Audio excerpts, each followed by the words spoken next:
atakuza omukosti y'amaanyi. The other time tukagamba byokuleberera ebirahuri bya misho but tetugire munongo mu detail. Naye hati nembaso kwongeraho okugambira abantu nti wano yenda kulinda gye ebirahuri byawe ekikulu no kubikwataje. Ekyokubanza nza kuterekera sample y'eki kanjire nti ne garubindi muntu wano ozwala ebirahuri ogume n'okwasa emikono ebiri. Wano bizwara okwate side egi neegi n'okubizuura ogume n'okola ki.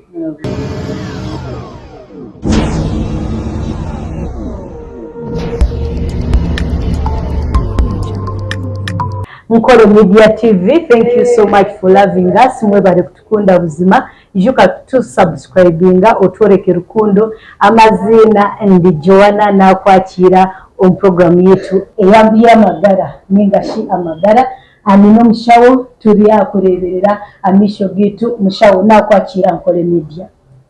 Nashemererwa munonga okuba Nkole Media. Turi nkayaha omwanya erizoba tulya Eyewear Point Opticians Mbarara Mishoga Centenary Bank awo mu Rukubo waruga ABD Pharmacy. Oba waika Eyewear Point.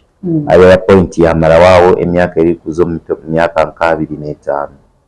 So obuhereza tubinemu experience yetukola netubimanya. Dr. Mazina banyita Mwambazi Vincent. Niye National Chairman wa Opticians omu Uganda egi. Dr. katubanze n'ekibuuzi hariho mushiki agenzire omukutebe kanisa eyelashes noreba abakazi ntukunda kwegunda to add things add value. Ne katonda byakatutonda nabyo so ogumikyara ayongireho eyelashes kwabire nazongeraho machine eri kukozesebwa kwongeraho eyelashes yakoraki yashisha erisho mbona yayosa ningashi yarishara mbona omushikita kuweza erisho rimwe rifire hata sibize erisho rimwe but all abire naenda ku adding value to her eyes. So Doctor, what is your take on that? That is very unfortunate. But you see, as the other program tukagamba ebintu bingi twagamba ebintu bya technology n'omurembe abantu bakwenda okukozesa at times be affecting life yabo. For example mbiro obune tuleba abakazi bingi ne bakunda okwetukuza kandi bakozesa chemicals. In fact government negeza omunonga okubazibira okora ebintu nkebyo nkebyo bageza okubazibira but still abantu nibagumiza mune bakola ki nibabikora nibenda kurebekaji especially twabakyala nitwenda kubashemeza because nitutekateka nti narandi black okarebo wa brown nokumukunda munonga hati kita kumanya ato wa brown yabali brown okarebo wa black wewe na bakwendura kuba black mureba ruhanga akakora abashiza munonga abakaze bintu bimukorana mubikorera abashiza attraction you be attracted to us so much. So n'abashiza nabo binibe bakora okwa attracting abakazi. Okay, you don't go that extra mile. Yeah, but for cosmetic reasons, people can do so many things for cosmetic reasons. Okwendo kurebekaje bagula eyelashes, but yet God created omuntu oboinewo eyelashes ziri natural. Abakazi ne mwongerawo, but the materials you use, you don't know how they affect your eyes.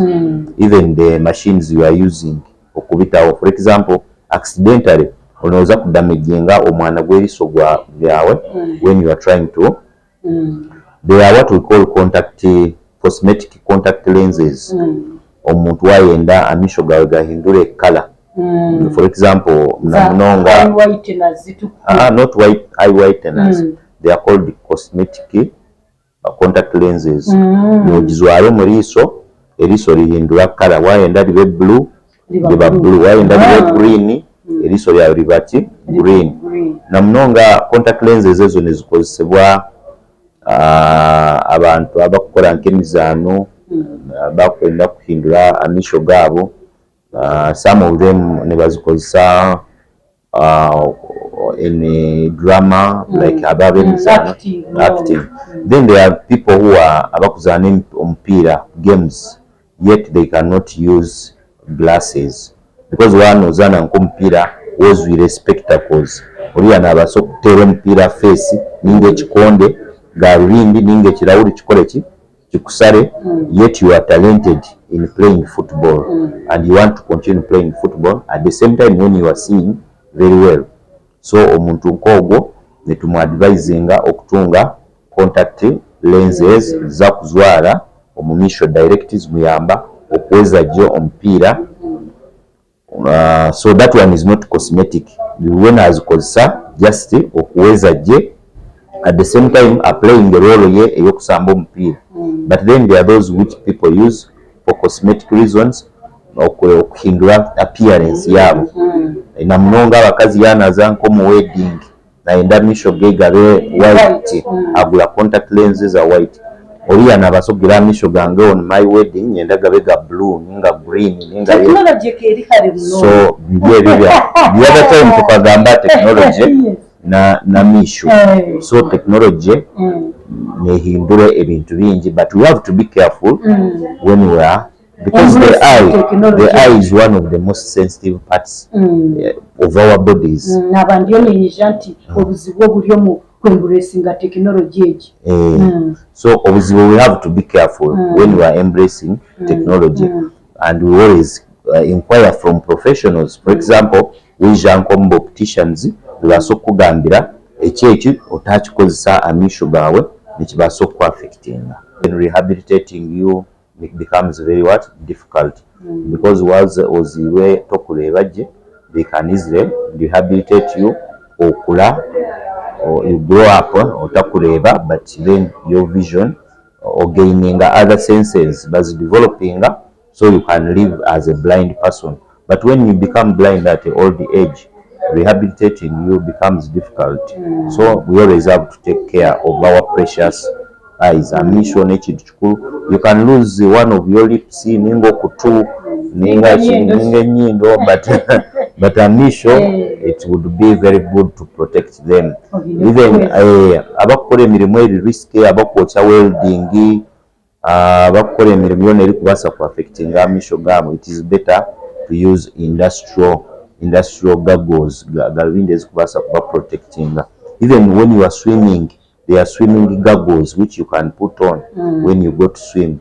So such things are very important. Okay. Doctor, omuntu namanya ata nti hati amisho geye galiyo nigaruga omu stage yo kuba nomo nti galiyo nigarwara, omuntu nabasa kukimanya ata? Buriya last time tukagamba munonga ndwara za misho n'omuntu gwokumanya nti olwira misho, tuka-advisinga abantu the other program egyawire okukyebeza okuza omu irwariro bukiri kare na munonga abaana bato abo kye bakweta congenital diseases, endwara omuntu za kuzaalwa nazo olware endwara ombuto ozaalwa n'endwara egyo. Then mu irwariro for example nka malari, omwana nabasa okuzaalwa ayine ki amalari, omwana wamureba takureba gye oshemere kurauka kumutwala ki omu irwariro. Then other omuntu wakubasa katugendera abaana bato, omwana muto wareba nashoma kwa kukwata mu kitabo ameziga nigija, omwana omuto yayenda kureba nka TV nagiza hihi munonga, ogwo nobasa okumanya nti ogwo omwana ayine ekizibu. Mwanchenga omwana okuteerwa omutwe yaza nko mukushoma ebitabo ateerwa omutwe, ogwo nobasa okumanya nti ayine ekizibu. Mwanchenga but ideally buli mwana akabire naza for eye examination atakagire aishomero barebe abokuba endwara zimwe nezeshereka oba tokukimanya ezesereka okuyawo watunga okukeberwa omusawo yakugambira nti oli short sighted ninga oli long sighted. Then abantu bakulu wayise myaka nkama 40 ababa old age reka turugama 40 tuije munonga hari nkaga na shanju. Those are the people who are complaining now so much amisho era waza omwibaro lya misho bijwire bati so 60 years and above. The problem may not be only 60 from 40 years okutandikira myaka 4 osanga omuntu takibasa kusoma obunyukuto buke omukono natandika okugwirira ale okubasa okusoma obunyukuto buke. That is already a problem wanchenga. Then another thing aliwo endwara ezikuija okutunga nka high pressure, omuntu afuna pressure ey'omumisho egyo nebasa okuleetera omuntu okugira misho okusisikala atakukimanya abokuba tekupaininga. Then omuntu ondijo abalwire nk'obulwire bwa sukali obonabone bwa affectinga amisho. So kikabire kiri kikulu munonga omuntu watandika emyaka 4 5 oguminozo mwirwariro bakucheckinge amisho. N'abaana bato tebakagira ishomero bagumene bakeberwa munonga amisho. Omulwire wa shukari nabasata kweyangashi ningashi kutangira shukari eji kuzomisho ikibasika. Sukari ejo waji controllinga je wamanya nti olire sukari nikyenda ogumene okontrolinga sukari yawe ebe gumenge eri omunomo wanchenga abokuba most cases sukari yawe eri advanced munonga niye kuzomisho direct ne affecting amisho sukari yakura munonga. Then kikabire kirungi bwabo by'omuliro wa sukari ozomwirwariro bachecking barebe ne affecting munonga retina indwara ne bagyeta diabetic retinopathy ne affecting munonga retina sukari. So kikabire kirungi ozomwirwariro bakuchebere barebe sukari ejo yasisa misho gawe alevel ki babasa kuwa buyambi kyo ningo okushemeza baliwo okushemezebwa okukolebwa ababalwire basukari bagaruka mubaweza gye n'okukyebera pressure ya misho. So n'ekintu kikulu munonga. Endwara ezindi apart from pressure na sukari ni endwara kyezindi ezikubaasa kuaffectinga misho? Endwara ezindi omuntu ezikuaffectinga misho in most cases omuntu walwala omubiri gwona amisho negabaasa okuba affected. For example, aliwo abalwire abakulwala nk'ejo endwara ya HIV nebasa okuaffectinga ki amisho.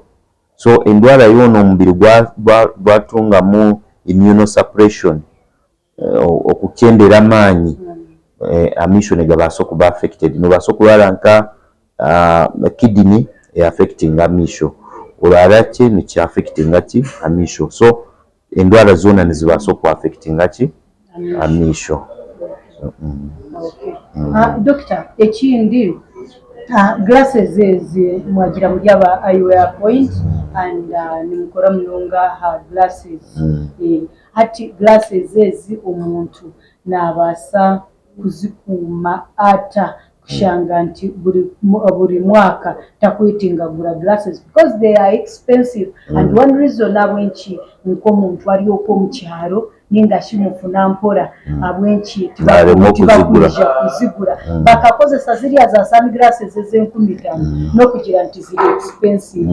So omuntu nabasa atakuzirinda nti handling yazo abantu nazo nibazitiina anatina ntati nkayangwaho najigure mitwara 3 yanshishikaraho. How can someone kuzirinda abe atakuzo mu cost y'amaani? The other time tukagamba byokureberera ebirahuri bya misho but tetugire munongo mu detail naye hati nembaso kwongeraho okugambira abantu nti wano yenda kulinda je ebirahuri byawe ekikulu no kubikwataje. Ekyokubanza niza kuterekera sample yeji kanjire nti ne garubindi muntu wano ozwala ebirahuri ogume n'okwasa emikono ebiri wano bizwara okwate side eji neji n'okubizura ogume n'okola ki bizura. Then bwaba onkomwana muto nabasa okutamu akagoye akakukwata ki ebirahuri okwo nayo ni protection abokuba tebikubasa kuragara yana iruka yaba ino mukuzaana ne tulina obugoye bwe tukola ki mpereza example yakagoye akaako awo obugoye bwe tukukola ki bwe tukuta omugalubindi na munonga ez'abaana obugoye obwo mba buli nkoobu n'okata omugalubindi zika protectinga niba kuba ali omugulusi galubindi yagiguzire sente nyingi at least ogitemu ki akagoye nekaza kugirinda ereka okusikula okusisikala then wano ogita ameza ninga table otagitaawo with the face down ogumene ogitaawo when the face is up face yekirawuli ereeba ruguru but not down yaguma nereeba hansi lens neza kugetinga scratched after some time then obisiise ekindi beyambise munongo obukeesi obwo galubindi ogita omu kakeesi with the face up ogitamu bati then ogifundikira. This is also protection. Abakuba galubindi ezi nezigula sente nyingi zisemere kuba ziri protected, at least frame na nebirawuli bibe biri safe, but it is also important nibo kuba biri safe okuguma n'ogenda ne bakucheckinga amisho. So wija optician naza kwegesa okuleberera ebirawuli byawe, okubireberera n'okubiprotectinga bibaasa okukola obwire bulingwa munonga. Erizoba nikyo twagambawo. Next time tuza kuba ne tugamba abindi. Webale munonga Joanna kuguma no tayayira omu eyewear point ne tu emphasizing quality. Netwenda abantu baleka okugenda mu bintu bya rahisi ebitali bya quality babyegendesereze munonga ebibaasa okubasiisiza amisho gaabo. So always go for quality service. Nengira nikyo ekyo nkubaasa okugamba Erizoba. Mwebale munonga Bankole TV na mwebale munonga abawagizi ba eyewear point, mwebale munonga mugumene mutuwagira nikyo tuli ready okubahereza. So netuza kuguma na Joan okwongera munonga regularly okubasomesa ebikwatire na misho na munonga agakwetenga galubindi. Okay, Bankole Media TV, thank you so much. Mwebale kukunda program yitu iyeri y'amagara mutayi wanje nikwe yagendeti n'abandi n'aba eyewear point. Aba eyewear point nibakugira iwari kwenda glass nyingi ate glass eriko correctinga je amisho gawe ate glass etakuza kuteganisa ate glass eri amutindo ebitari biriye bikikuri nti zayo aba eyewear point babase kuyamba bakwe glass nyingi oyine ekibuza amisho gawe oyine glass lens eyakuburire mu mbararo gironzire yakugurira yija otayire aba eyewear point bariya high street mutayi wanje babase kuyamba. Until next time program yitu y'amagara, we say that we love you. Tukwe ya bye bye.